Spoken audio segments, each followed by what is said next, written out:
So good day everyone, I am Zalaika Goloran Tiksan and I am the fourth reporter and my topic is all about the job protection rights. The job protection right are the basic right nga gi-compile sa Bureau of Working Condition under the Department of Labor and Employment or DOLE. These rights made are para maprotektahan ang safety, health, and welfare sa tanan nga worker. In short, DOLE create a list of rules and protection para siguradong ang worker dili ma-abuse, dili mag-risk ang ilang health and treated fairly sila sa workplace. Kani siya is ga-include ang rights sa fair pay or sa imong sweldo, safe working condition, rest day or imong pahuway, equal opportunities and proper process before termination. The first job protection right is the equal work opportunity. This right means ang tanan workers dapat is equal og chance to get a job regardless sa ilang gender, race, religion, or background. Ang government is nagprotect ani para walay discrimination sa hiring og treatment sa trabaho. For example, dili ka ma-hire kay babae ka or imong color is darker. If same mo og skills sa katong kauban nimo nga nag-apply, dapat equal mo og chance nga madawat. Number 2 is the security of tenure. Security of tenure means dili ka pwede basta-basta i-fire or kanang itanggal. Kung i-terminate ka, dapat na joy cost like mali nga gibuhat nimo or imuhang mismo mali gyud or ang authorized cause or economic reasons sa company. Plus mo follow sila og due process like notice, hearing, or proper investigation para mabalaan og unsa pa na ba kanang kailangan ba gyud ka ihawa sa trabaho. For example, if malate ka og 1 day kay dili ka dapat dayon nila ikanang i-fire or ipahawa sa trabaho. The company needs to follow steps investigation and give you chance to explain. So mao na ang example. Ang pangkatulo is the work days and work hours. Ang worker is dapat bayaran sa tanan hours nga iyang gitrabaho or gitrabahoan.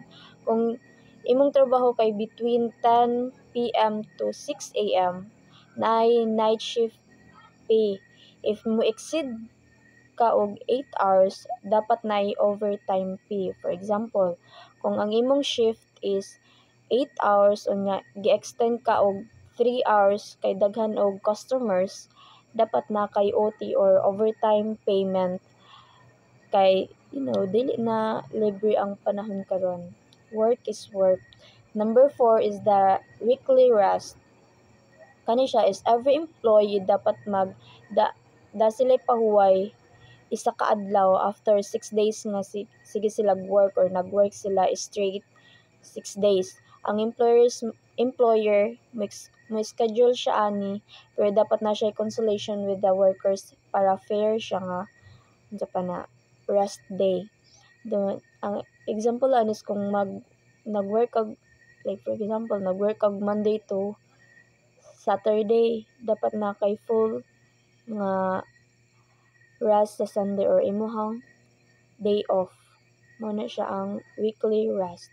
Then ang wage related is ang wage mo na ang imong sweldo sa imuhang nga madawatan sa pagtrabaho nimo or exchange for your service. Dili siya pwede sa minimum wage, dapat sakto ang legal and amount.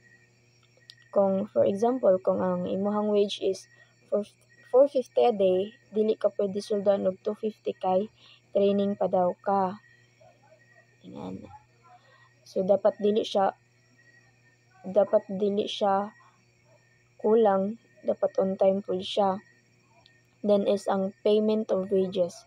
dapat ang company muhatag sila og sweldo sa imo once every twice 2 weeks or twice a month mao na ang or kininsina man ata kininsina through cash or bank deposit. Dili pud sila pwede nga madugay or sige og postpone og paghatag og sweldo. So kibali for example, moingon sila nga next week na lang ha ang sweldo, dapat dili siya mag-ingana kay need jud og timely ang for example kay baydonon ba ang gas, bills, foods, dili ba gid ka robot para mahatag na in daily basis. So number 7 is the right of female employees. So women are protected from job nga dangerous, heavy ug harmful. Nay rules ang night shift work, especially sa manufacturing or industrial jobs. Ang purpose ani is ang health ug ang safety sa mga babae. For example, dili pwede i-assign ang babae sa pag-alsa og mga mga bugat kay nga mga butang kay ang capacity sa body sa babae is dili gyud pareho sa lalaki. So para ana is dapat ma-safe or reasonable ang task sa babae. Ang next is ang pang-8 is employment of children. So children below 15 dili siya allowed mo work except sa family business or special situation. Ang age 15 to 18 pwede mo work pero non-hazardous job only. So kani siya ang mga examples sa mga kanang allowed lang sa mga 15 to 18 nga mga ages. Like for example, fast food crew, stores assistant, delivery of newspaper, cashier sa convenience store. Then ang example sa mga prohibit nga mga jobs age of 15 to 18 is construction, handling chemicals, mining, welding ug mga jobs nga magpabuhat og mga heavy lifting. So that's all. Thank you.